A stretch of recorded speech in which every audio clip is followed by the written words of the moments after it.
ጤና ይስጥልኝ ተመልካቾቻችን የዕለቱን ዋና ዜና በምልክት ቋንቋ ይዤ ቀርብ ያለው አብራችሁን ቆዩ።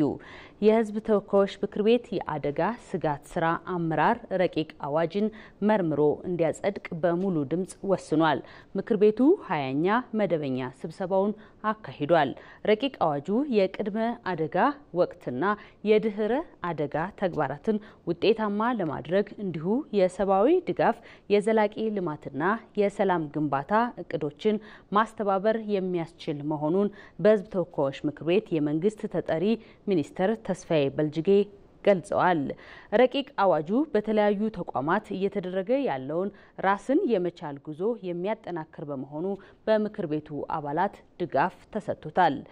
በረቂቅ አዋጁ በሙሉ ድምጽ ለዝርዝር እይታ ለውጭ ጉዳይ ግንኙነትና ለሰላም ጉዳዮች ቋሚ ኮሚቴ ተመርቷል።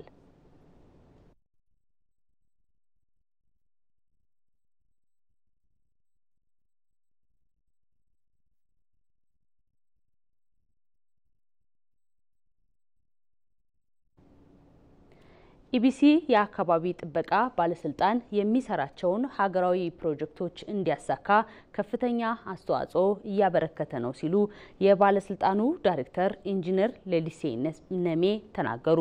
የአካባቢ ጥበቃ ባለስልጣን ዳይሬክተር ኢንጂነር ሌሊሴ ነሜና የባለስልጣኑ አመራር ትራንት ረፋድ የኢትዮጵያ ብሮድካስቲንግ ኮርፖሬሽን ቅጥር ግቢ ውስጥ ተገኝተዋል። ዋና ዳይሬክተሩ ኢቢሲ በአካባቢ ጥበቃ ላይ የሰራውን ስራ ለሌሎች ምሳሌ መሆን ይችላል ብለዋል። የአካባቢ ጥበቃ ባለስልጣን ጽዱ ኢትዮጵያን ለመፍጠር እየሰራ ያለውን ስራ ተደራሽ ለማድረግ ከኢቢሲ ጋራ በጋራ መስራትና የተቋሙን ግንኙነት ማጠናከር እንደሚያስፈልግም ተናግረዋል። የኢትዮጵያ ብሮድካስቲንግ ኮርፖሬሽን ዋና ስራ አስፈጻሚ አቶ ጌትነት ታደሰም ኢቢሲ ከባለስልጣኑ ጋር ለመስራት ያለውን ዝግጁነት አረጋግጠዋል።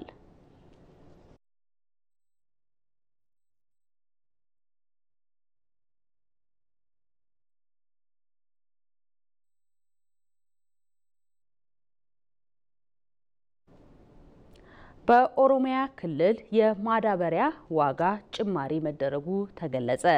እስካሁን 4 ሚሊዮን ኩንታል ማዳበሪያ ወደ ሀገር ውስጥ መግባቱንና የክልሉ ኮሚሽን ቢሮ አስታውቋል። ከአምናው ጋር ሲነጻጸር ዘንድሮ የማዳበሪያ ዋጋ ጭማሪ ቢታይም የክልሉ መንግስት 32.2 ቢሊዮን ብር ድጎማ መደረጉን የኦሮሚያ ህብረት ስራ ማከፋፈያ ኤጀንሲ ኃላፊ ጀማል ከድር ገልጸዋል።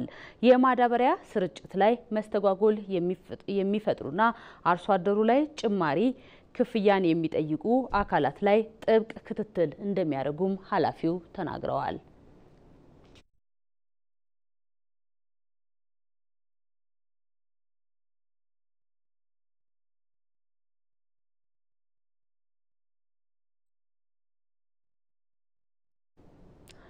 በሲዳማ ክልል የህዝቡን ኢኮኖሚያዊ ማህበራዊ ተጠቃሚነት የሚያሳድጉ ዘርፈ ብዙ የልማት ስራዎች እየተከናወኑ መሆናቸውን የክልሉ ርዕሰ መስተዳድር ደስታ ሌዳሞ ተናገሩ።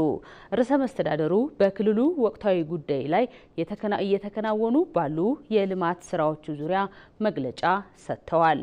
አቶ ደስታ እንደገለጹትም በክልሉ የህዝቡን ኢኮኖሚያዊ ማህበራዊ ተጠቃሚነት የሚያሳድጉ ዘርፈ ብዙ የልማት ስራዎችን በመከናወን ላይ ናቸው። ባለፉት 4 ዓመታት የጋራ ብልጽግናን የሚያረጋግጡ የልማት ስራዎች ትኩረት ተሰጥቶባቸው በመከናወን ውጤት ማምጣታቸውን ርዕሰ መስተዳድሩ ተናግረዋል። በክልሉ በመንገድ፣ በንጹህ መጠጥ ውሃ፣ በጤና፣ በትምህርት፣ በኤሌክትሪክ አገልግሎትና በሌሎች ዘርፈ ብዙ ጥራትና ተደራሽነትን ለማረጋገጥ ውጤታማ ስራዎች እየተከናወነ ነው ብለዋል። በአሁኑ ወቅትም በቤተሰብ የኢኮኖሚ ተጠቃሚነት ማድረግ የሚያስችል የቤተሰብ ብልጽግና መርሃ ግብር ተቀርጾ ወደ ትግበራ መገባቱን ጠቁመዋል።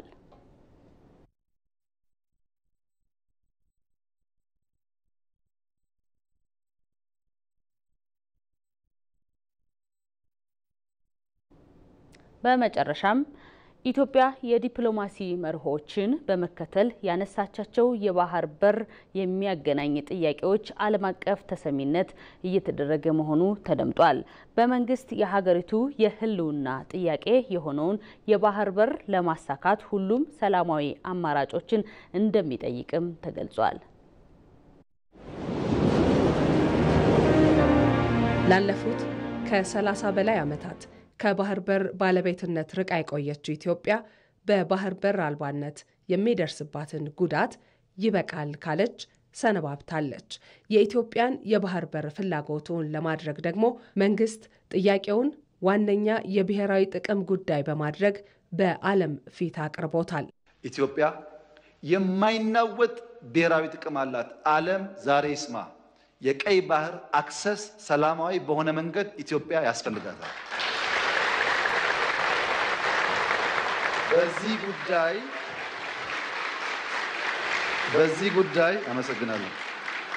በዚህ ጉዳይ ሻይ የምናደርግ ምንደብቅ ይመስለው ካለ ተሳስቷል። በየዓመቱ ለወደብ ኪራይ ከ1.5 ቢሊዮን ዶላር በላይ የምታወጣ የገቢና የወጪ ንግዷን በሌሎች ላይ ጥገኛ ሆና የምትከውን ከቀይ ባህር በቅርብ ርቀት ላይ የበይ ተመልካች የሆነች ሀገር የባህር በር ጥያቄዋ ፍትሃዊነቱ ጥያቄ ውስጥ የሚገባ አይደለም። የአንድ ሀገር ጂዲፒ ከ25 እስከ 30% የባህር በር ነው። ለምሳሌ ኢትዮጵያ 100 ቢሊዮን ከሆነ ጂዲፒዋ አይኗ ያየ 25 ቢሊዮን 30 ቢሊዮን ትታለች ማለት ነው። ዘሚኒት አክሰስ ስታገኝ ያ ቫልዩ ያ አማውንት ይጨምራል። ኢትዮጵያ ወደብ ካጣችበት ጊዜ ጀምሮ ወደ ኋላ እንደዚህ በመናይበት ጊዜ ወደ 30 ቢሊዮን ዩኤስዲ አጣለች ማለት ነው። ይሄ ማለት ስንት ሆስፒታሎችን ይገነባ ነበር?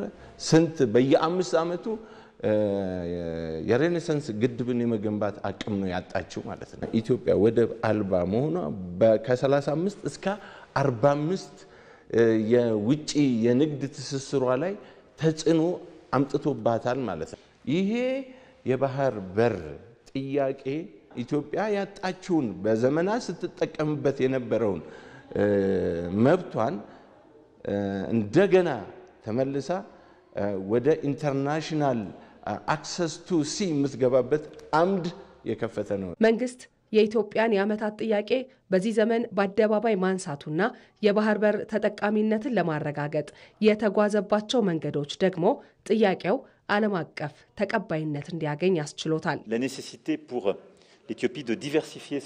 ጠቅላይ ሚኒስትሩ የገለጹት የባህር በር መኖር አስፈላጊነትና ለዚህም ነገሮችን ማመቻቸት አስፈላጊ ጥያቄ ነው። እናም ፈረንሳይ ባላት አቅም የምትችለው ሚና ትወጣለች። በምን አይነት መንገድ ይሁን ለሚለው በንግግር በውይይትና ኃላፊነት በሚሰማው ዓለም አቀፍ ሕጎችን ባከበረ መልኩ እንዲሆን በተለይም ጎረቤት ሀገራትን ባከበረ መልኩ የሚሳካበትን መንገድ በማመቻቸት ለኢትዮጵያና ለቀጠናው የሚበጅ እንዲሆን ፈረንሳይ እገዛ ታደርጋለች። ይህን የኢትዮጵያን የባህር በር ፍላጎት እውን ለማድረግ መንግስት ያሉትን ሰላማዊ አማራጮች በሙሉ እንደሚጠቀም ጠቅላይ ሚኒስትር አብይ አህመድ መናገራቸው ይታወሳል። በጦርነት አንፈልግም፣ በኃይል አንፈልግም። በቂ ሪሶርስ ነው። በማንኛውም ህግ በማንኛውም ያገር ልምምድ ኢትዮጵያ ይገባታል። ብዙዎች እኮ ነውር ነው ይላሉ። 120 ሚሊዮን ህዝብ መቆለፍ ነውር ነው ይላሉ። አንዳንድ የተገዙ ኢትዮጵያውያን ባይገባቸውም ወይኛ ወይ ልጆቻችን ያሳኩታል። ጥርጣሬ የለውም። ይሄ እውነት ስለሆነና ራሽ ሎጂካል ነገር ስለሆነ ይሄን አስታኮ ግን ነገ ውጊያ ይነሳል ብሎ የሚያስቡ ሰዎች አንዋጋም ከማንም ጋር። ኢትዮጵያ ዓለም አቀፍ ህጎች የሚፈቅዱላትን ፍትሃዊ ጥያቄ እያነሳችበት ያለችውን የባህር በር ተጠቃሚነት ጉዳይ ለማሳካት የተጀመሩ እርምጃዎች ጥያቄው ምላሽ እስኪያገኝ ድረስ የሚቀጥሉ ናቸው። ዜናው አበቃ። ከቀሪ ፕሮግራሞቻችን ጋር መልካም ቆይታ